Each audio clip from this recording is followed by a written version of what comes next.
She was a young woman chasing a dream, documenting and traveling America in her van, documenting the entire adventure and sharing moments of love and freedom with her online followers.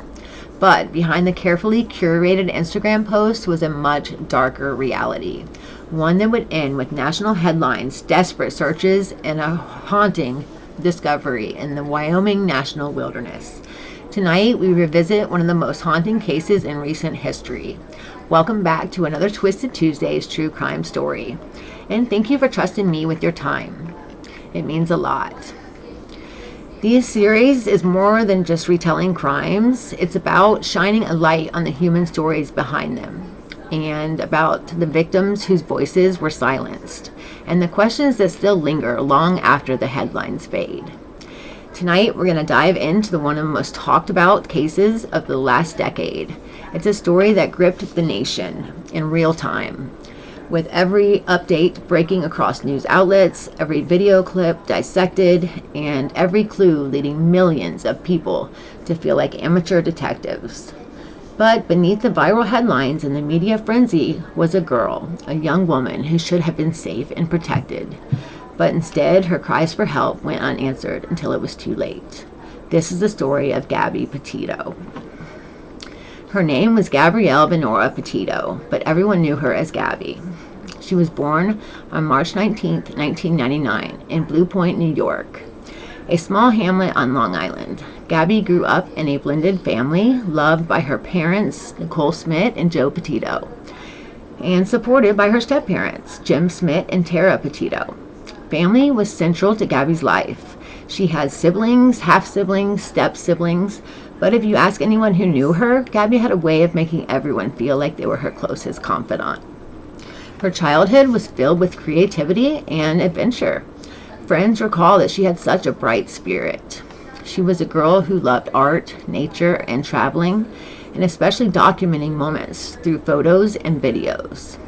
But long before her van life movement became a trend, Gabby dreamed of traveling the world, exploring national parks, and living outside the box. Her mother, Nicole, often described her as a free spirit, someone who wasn't afraid to take risks and to dream big and to chase experiences rather than material things.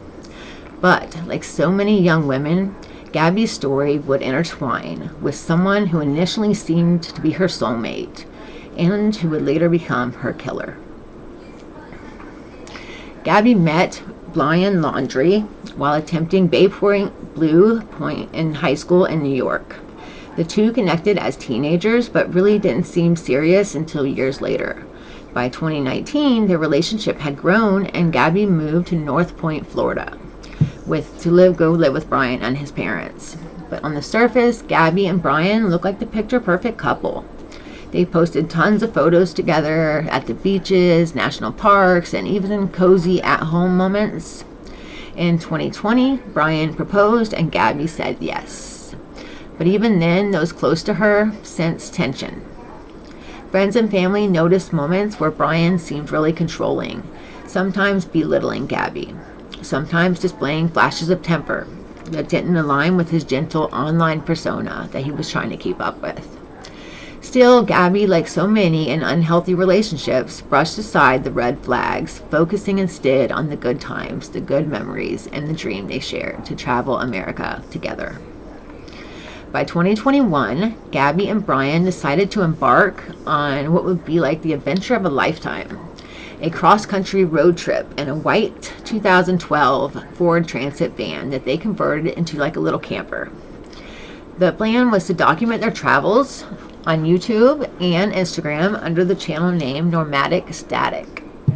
Gabby handled most of the social media. She was really good at that. She had a natural talent for photography and capturing beautiful shots, sunsets, mountain trails, and like cozy van life aesthetics. She made it look picture perfect. Her captions were always cheerful and optimistic, making the struggles that were simmering just beneath the surface. They were totally hidden. You wouldn't even know if you were watching. To outsiders, the post looked perfect. But those closest to Gabby later admitted that they were worried about her, about how much she seemed to just want to keep Brian happy no matter what the cost, and how often she seemed just so anxious about it all the time. What no one realized was this trip was meant to bring freedom and adventure, would instead expose the darkest corners of their relationship, ultimately leading to Gabby's disappearance and murder. In early June 2021, Gabby and Brian officially set off in their adventure in the Ford Transit van. Their plan was to drive across country and explore national parks, camp, and document the entire journey on social media. Gabby was 22 years old. She was full of life and eager to share her dreams of traveling America with Brian. Brian was 23, and he styled himself as an outdoorsman type and a minimalist, often talking about rejecting materialism and living off the land. To friends and family, the trip looked like the start of something special. But to others, they knew that there was some underlying problems between Gabby and Brian, which is really sad, because if somebody would have spoke up a little sooner, then maybe something could have changed. It's just sad. But traveling together in a small van sounds romantic, but it also means being together 24/7 in cramped spaces and dealing with long drives, financial stresses of traveling, and the strain of managing social media expectations too. Because remember, she was journaling all this and posting pictures every day. And it didn't help that several of Gabby's friends later admitted that Gabby sometimes confided in them that Brian, could be very controlling at times. He didn't always approve of the way that she showed herself and presented herself online. He didn't approve of her friends. He would say that they were lowlifes and they were beneath her, and didn't really want her to spend any time with her friends. Most likely kind of to isolate her and just be more controlling and dominating over her. Men tend to do that in abusive relationships. In their online story, she wanted bright colors and positivity and engaging captions. He wanted darker, more authentic views, like kind of his worldview of things. Even in their photos, careful observers can see moments where Gabby leans towards him with bright energy and he kind of postures away and closed off and distant. These weren't coincidences. They were glimpses of the ambiance of power that was becoming more pronounced with every mile of their drive.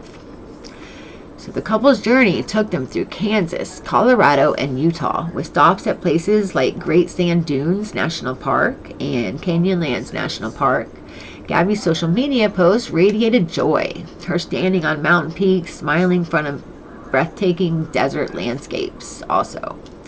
She frequently FaceTimed her family and stayed in touch with them, reassuring them that she was safe, happy, and living her dream. To her parents, it seemed like everything was going as planned. But even then, small details did raise some questions. Gabby's mother, Nicole Smith, would later recall that Gabby sometimes seemed anxious on the phone, as if she was trying to downplay something. And there were moments when Brian's voice could be heard in the background, sometimes sharp, and he sounded irritated, she said. Still, Gabby brushed it off, telling her mom that, she and Brian were distressed from the road. And her mom believed it for a while. And around this time, multiple witnesses spotted the couple in various towns and campgrounds. Many would later come forward with chillingly consistent stories. Brian was argumentative, while Gabby often appeared nervous, quiet, and eager just to smooth things over with Brian. She didn't want the conflict. One couple camping near them in Utah described Gabby as sweet and kind, but said she seemed very tense, like she was walking on eggshells around Brian. These observations would not become significant until later on, when people realized Gabby had been showing warning signs all along. On August 12th, 2021, Gabby uploaded one of her most famous Instagram posts. It was her standing in front of a mural of angel wings in Ogden, Utah. The photo was striking, symbolic, and instantly recognizable. But fans later revisited the image, noticed how fragile her smile actually looked. This was the day before an event that would change everything: the Moab, Utah police stop. The incident that captured on bodycam would ignite endless debates about domestic violence, missed opportunities, and systematic failures.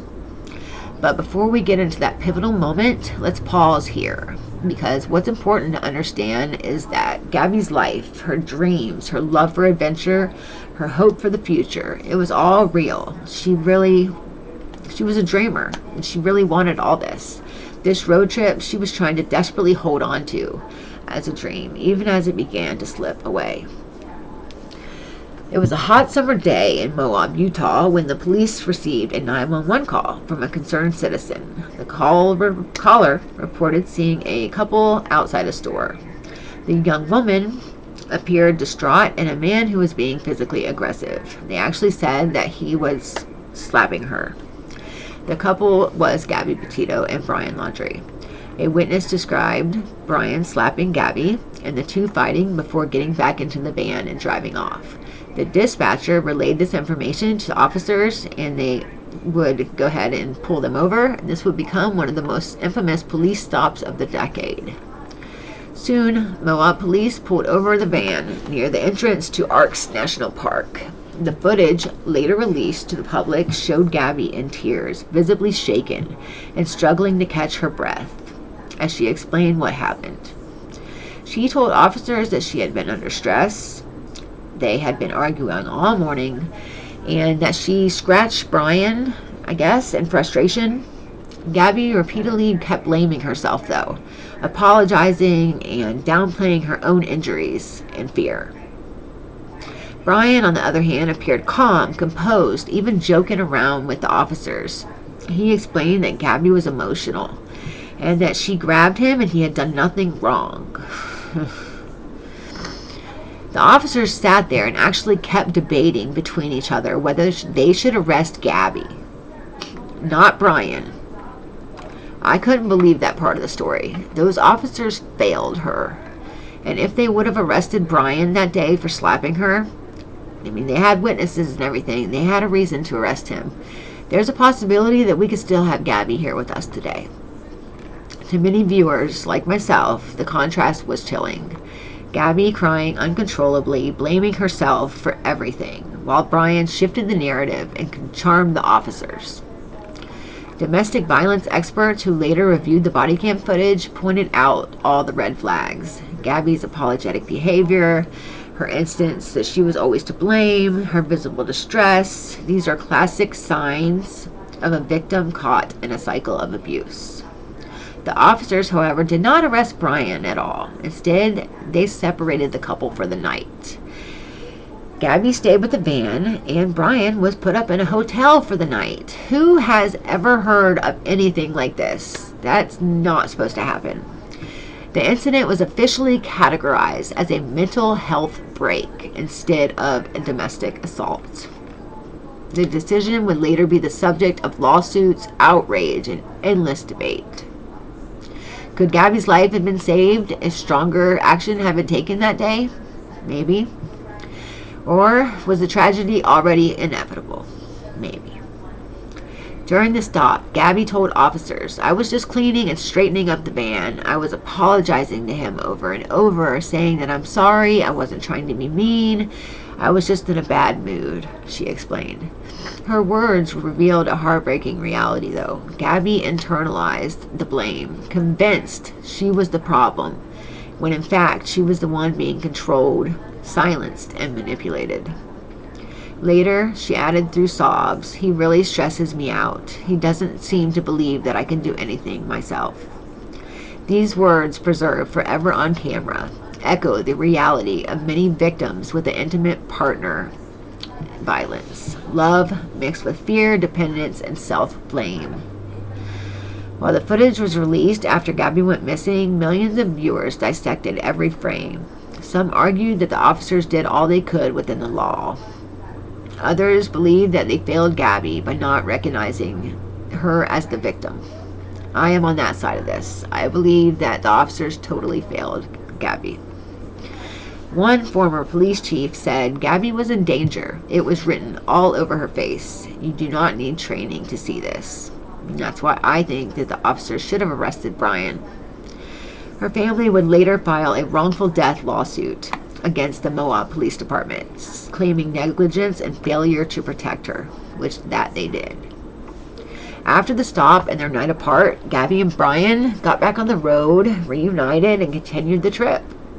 But those who saw Gabby afterwards noticed that her demeanor had shifted. She seemed more quiet, subdued, and as though her spirit had been dimmed. I don't blame her. The Instagram posts from this period appear less lively, more forced, like she was trying to keep up the facade of the picture-perfect road trip. The police stop marked a crucial turning point in Gabby's story. It was the moment where the world got to see a glimpse of the truth, but tragically it was not enough to save her.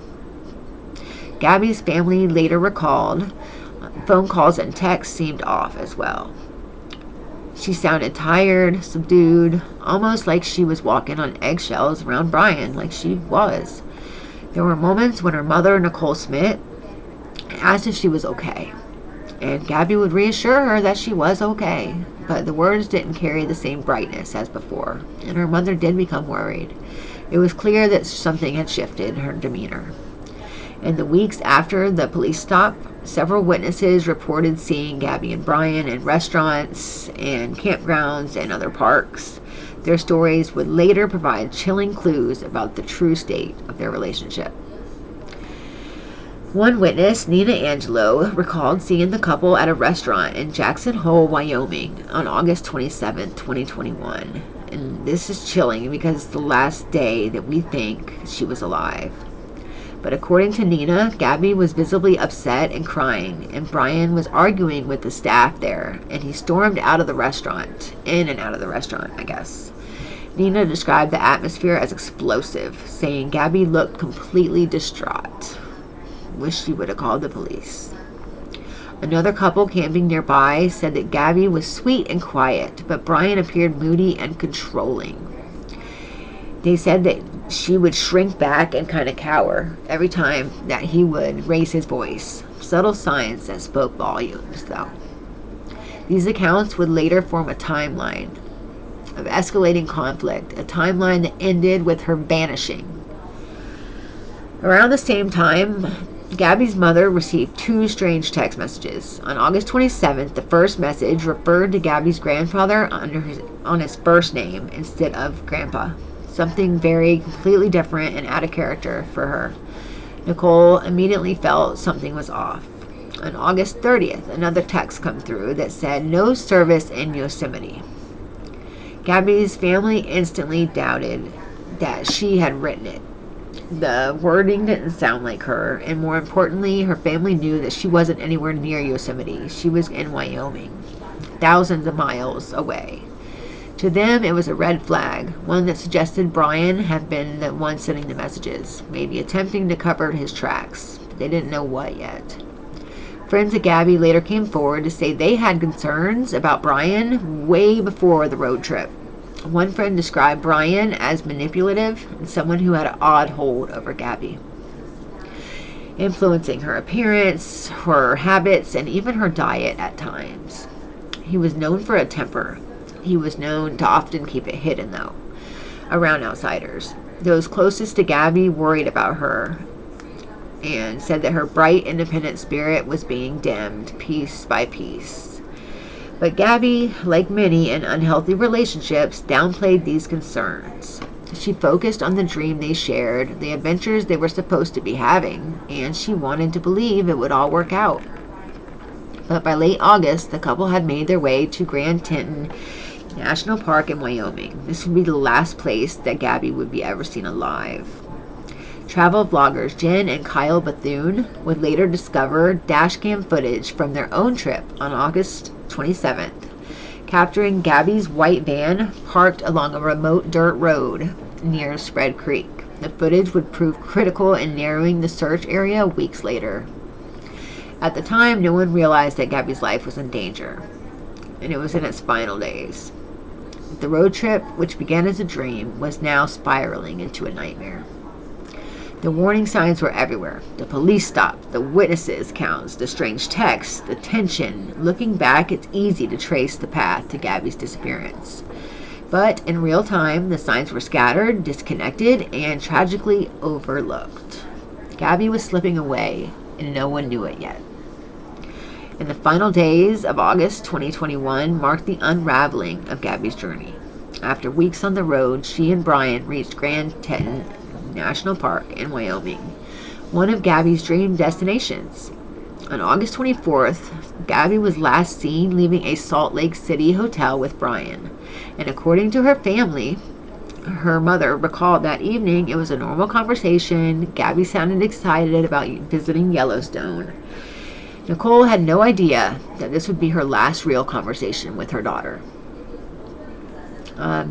August 25th, Gabby's Instagram posts show her posing near Monarch mural in Ogden, Utah, but observers later questioned whether Gabby herself posted the photo because her captions really didn't add up. They weren't to carry the same tone as her earlier posts, and they just seemed kind of off.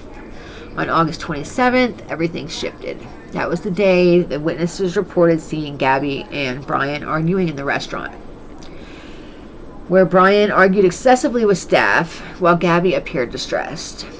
The same evening, the Bethune's dash cam captured Gabby's white van along that dirt road in Spread Creek, Wyoming.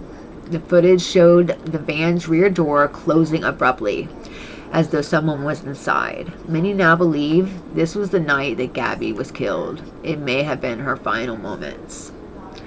After October 27th, Gabby went silent. No phone calls, no texts, no posts, nothing. The next message Nicole Smith received came on August 30th from Gabby's phone and just said no service in Yosemite, which they knew she wasn't in Yosemite. So Nicole knew something was wrong. She tried calling and texting, but she got no reply, and days passed without any word from her daughter, and fear set in. Panic set in, sure. While Gabby's family was frantically trying to reach her, Brian Laundrie was already on his way home. On September 1st, 2021, Brian pulled into his parents' driveway in Northport, Florida, alone without Gabby, driving the white Ford van that had become her home on wheels. But Gabby wasn't with him. Parents didn't even seem concerned. He made no effort to contact her family, no call to explain why he came home without her, no report to police. Instead, he quietly returned to everyday life, mowing the lawn, riding bikes with his mother, and refusing to answer any questions. Gabby's parents were stunned. Where was their daughter? Why hadn't Brian told them anything? They pleaded for answers, but the Laundries went silent. I mean, I cannot believe these parents. What if it was their son that had come up missing? How would they feel? I mean, I guess they got an attorney and said that they had to speak to their attorney, that they weren't going to talk to any law enforcement. But the silence only deepened the mystery. On September 11th, 2021, 10 days after Brian returning home without Gabby, her family officially reported her missing. That day, police in Northport went to the Laundrie home, but Brian refused to speak to them. His parents told investigators that they had nothing to say. That is unbelievable. The case quickly expanded in the media. The story of a young woman that vanished on a cross-country trip with her fiancé was gripping, heartbreaking, and suspicious, all at the same time. Social media hit up with hashtags, #find Gabby Petito, spread across all platforms. Thousands of people, many of them strangers, been sharing her story, analyzing clues, and they joined in the search. The FBI became involved immediately. They knew that her last location was near Grand Teton National Park. Team of searchers, helicopters, drones, dogs, they scoured the Wyoming wilderness. Meanwhile, in Florida, reporters camped outside the Laundrie home. Protesters, reporters, all of them. They were screaming on loudspeakers, demanding answers, but they weren't getting anywhere. Gabby's family gave emotional interviews begging for her safe return. Her father, Joe Petito, choked back tears as he said, "We just want her home. We want her home safe." For a brief moment, hope remained alive. Maybe Gabby was out there, lost, afraid, alone, not able to get help, she didn't have her phone on her. Maybe anything. They didn't want to believe the worst. But it was coming down to That's what they were thinking. Deep down, many fear the worst. Within days, the case became the biggest in the country. Millions followed in real time. Amateur sleuths combed through Gabby's Instagram posts, Brian's artwork, even satellite images of Spread Creek. The dashcam footage from the Bethunes, once uploaded and found, became viral evidence. Viewers were freezing frames, circling details, trying to determine if Gabby was still alive when the footage was taken or not. It felt like the entire world was searching for Gabby. And on September 19th, 2021, the search came to a heartbreaking end. That day, search crews were combing through the remote wilderness near Spread Creek, dispersed camping area in Wyoming. The same area where the Bethune's family dashcam had captured Gabby's van weeks earlier. It was there, hidden among the bush, that investigators made the discovery that no one wanted, a body matching Gabby Petito's description. So sad. The search that had gripped the nation was over. The worst fears of her family and millions of strangers were confirmed. The following day, the FBI held a press conference. The agent at the podium carefully delivered the news, his voice steady yet solemn. Earlier today, human remains were discovered consistent with the description of Gabby Petito. Full forensic identification has not yet been completed, but her family has been notified. It was official. Gabby Petito was gone. The FBI extended their condolences, visibly shaken by the tragic outcome. Across the country, vigils were held, candles lit up neighborhoods, strangers placed flowers and photos of Gabby. And her story, though devastating, became a rally cry for domestic violence victims everywhere. It would take several weeks for the coroner's report to come back.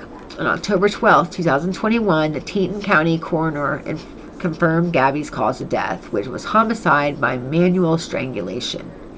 The manner of death revealed the horror of Gabby's final moments. Strangulation is one of the most personal forms of murder. It's a crime of control, rage, and dominance. And it suggested not only violent, but intent. The report also indicated that Gabby's body had likely been there for 3 to 4 weeks before being found. That placed her death around the last time she was seen in late August. That's why we're thinking that it's the 27th of August. That was her last day.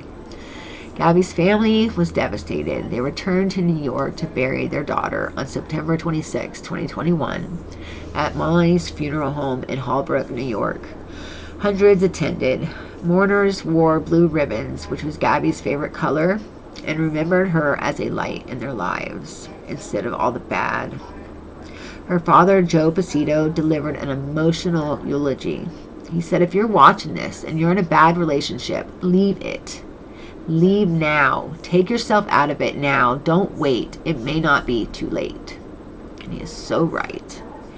His words struck a chord with countless viewers who streamed the service online. Gabby's death became more than a tragedy. It became a wake-up call for anyone living in the shadows of abuse. What made Gabby's story so unique was the outpouring of support from people who never even knew her. Across social media, hashtags like Justice for Gabby and Gabby Petito trended worldwide. Murals were painted in her honor. Strangers left letters at makeshift memorials. Her case became a mirror reflecting the dangers of domestic violence, a story that could belong to countless others. But while Gabby's family mourned, another question loomed, larger every day. Where was Brian Laundrie? By the time Gabby's remains were recovered, Brian had already vanished, and his parents told police on September 17th, 2 days before Gabby was found, that they hadn't seen their son in days, claiming that he had left for a hiking trip nearby in the Carlton Reserve, Florida, and never returned. This revelation raised eyebrows. Had Brian been missing for days, or are his parents just delaying reporting it? Either way, the hunt for Brian was on. The case shifted from Find Gabby to Find Brian Laundrie. That's a story, but Once the remains were confirmed for Gabby's, the case took on an even more urgent tone. The question on everybody's mind wasn't just what happened to Gabby. They wanted to find Brian Laundrie. When police first approached the Laundrie home, hoping to speak with Brian, they were stonewalled. His parents, Christopher and Roberta, directed all communication through their attorney. They refused to answer any questions, refused to help in the search, and refused to explain why Brian had returned home alone in Gabby's van. Now they were looking for their own missing son. September 17, 2021, the Laundries reported him officially missing, and they claimed he had gone for a hike on September 14th. Immediately, local and federal law enforcement launched a massive search. Drones, swamp buggies, canines, airboats, and dive teams scoured the wetlands, battling alligators, snakes, and flooded terrain. It's in pretty much the marshlands of Florida. The search cost millions of dollars and lasted for weeks, yet day after day there was no trace of Brian. Meanwhile, the public became consumed with this case. The story was everywhere, from nightly news broadcasts to TikTok sleuths dissecting every detail. Police and people across the country, there was alleged sightings of Brian in the Appalachian Trail, in Alabama, in the Bahamas. None were confirmed. Theories, though, spread like wildfire, as they always do. Was he hiding underground? Was he still alive at all? Did his parents help him escape? Those were the questions going through everybody's minds. The FBI issued a federal arrest warrant, not for Gabby's murder at that point, but for bank fraud, because Brian had used Gabby's credit card to take out $1,000 after her death, strengthening the case that he was on the run. As the search intensified, protesters gathered more and more outside the Laundrie home daily. They shouted through megaphones, demanding answers, holding signs, "Justice for Gabby." The Laundries, they rarely emerged. On rare occasion, they would come out and mow the lawn, or they'd be seen running an errand, but they would have nothing to say. They were cold and heartless and almost surreal. The Petito family openly criticized them, accusing them of stonewalling investigators and delaying justice. The Carlton Reserve search dragged on for over a month. Crews found tents, campsites, and personal items, but nothing definitely linked to Brian. Each day without progress just deepened frustration around everywhere. Was he truly in the swamp, or had he escaped somewhere else? Is what everybody was starting to think. But still, the FBI pressed forward. By mid-October, the search area shifted to a smaller section of the reserve because his parents finally, I guess they were worried about him, so they finally gave the officers a little bit more to go on about where he may have entered. That morning, Christopher and Roberta Laundrie themselves joined law enforcement in searching the Carlton Reserve. Within hours, they stumbled upon a backpack, a dry bag, and a notebook that had belonged to Brian. Nearby, partial submerged in the swamp, were human remains. DNA testing later confirmed what they already suspected. The remains belonged to Brian Laundrie. The manhunt was over. The story that had consumed the nation ended in the Florida wetlands. But the questions were far from answered. When Brian Laundrie's skeletal remains were confirmed on October 21st, 2021, investigators were finally able to close one chapter of the case. But with his death came many new questions. What really happened to Gabby? Why had he fled? And what, if anything, did he leave behind? The answer lay in a single notebook found near his body. Recovered alongside his backpack and dry bag was a notebook that was badly water damaged from weeks out in the swamp. FBI analysts carefully restored it, revealing his final words, a chilling confession. In the notebook, Brian admitted to killing Gabby, but he described it not as an act of rage, but he claimed it as a mercy killing. He wrote that Gabby had been injured during their camping trip and was in so much pain that he had to strangle her to end her suffering. Can you believe that? What a creep. The FBI quickly dismissed this explanation as self-serving, thank goodness, and the autopsy showed clear evidence of manual strangulation and deliberate prolonged act of violence. Experts noted that strangulation is almost never instantaneous. It takes several minutes, during which Gabby would have fought for her life, and that's horrible. Brian attempted to reframe this murder as compassion, only underscored his manipulative motive even more. On January 22nd, 2022, the FBI released its final report on the case. It concluded that Brian Laundrie was solely responsible for the murder of Gabby. The report noted the notebook confession, the use of Gabby's credit card, and the evidence placing Brian at Spread Creek. The statement read, "All logical investigative steps had been concluded in this case. The investigation did not identify any other individuals involved in the tragic death of Gabby Petito." It was the official close of the case, but not an end of pain for the family. The role of Brian's parents remained controversial. Many accused Christopher and Roberta Laundrie of aiding their son, whether by providing him with the supplies, delaying the report of him missing, or refusing to cooperate with investigators. Though no criminal charges were ever filed against them, the Petito family did launch a civil lawsuit accusing the Laundries of intentionally inflicting emotional distress on their family, which they did. They alleged that the Laundries knew Gabby was dead, but chose to remain silent, prolonging the family's agony. I can't say it in words. The lawsuit later uncovered a letter written by Roberta Laundrie to her son, which contained phrases like "burn after reading" and offered to help him dispose of a body. The Roberta claimed that this letter was before Gabby's death. Its content still shocked the public. The Laundries became symbols of silence, parents who, rather than standing with the victim's family, circled the wagons around their son. Loser family, man. I just couldn't see it.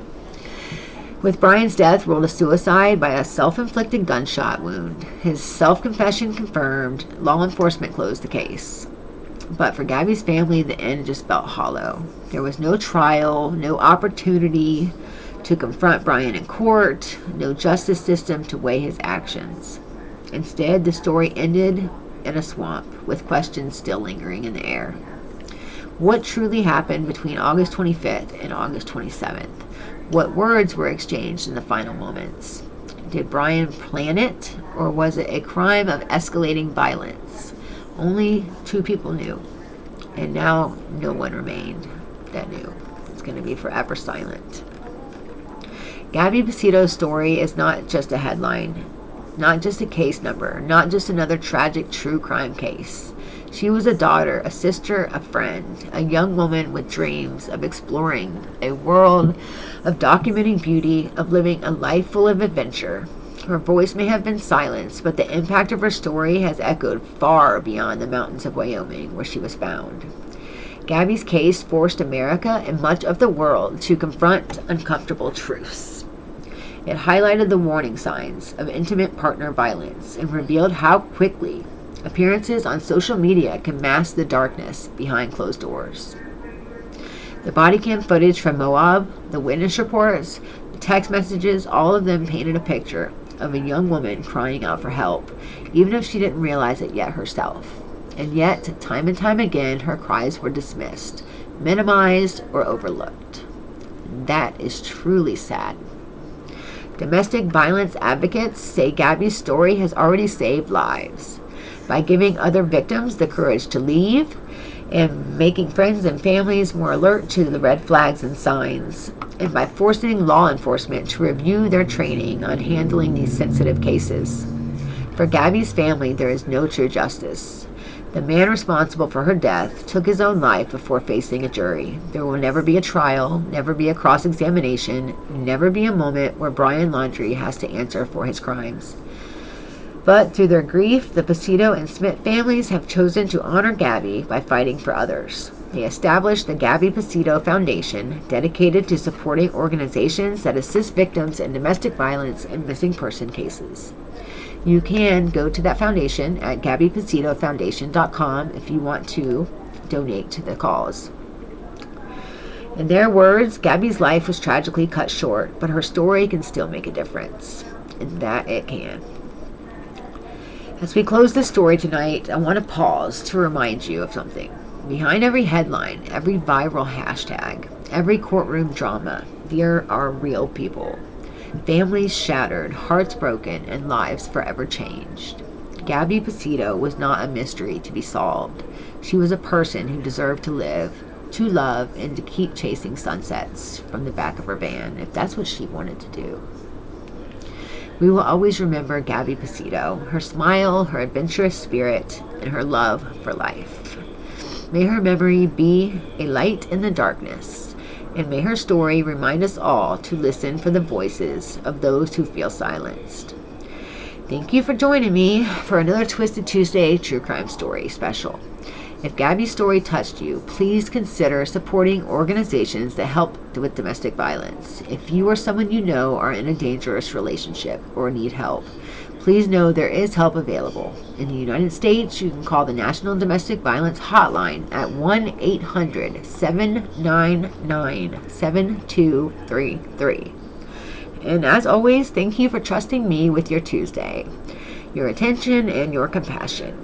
We will always remember Gabby Petito. May she rest in peace.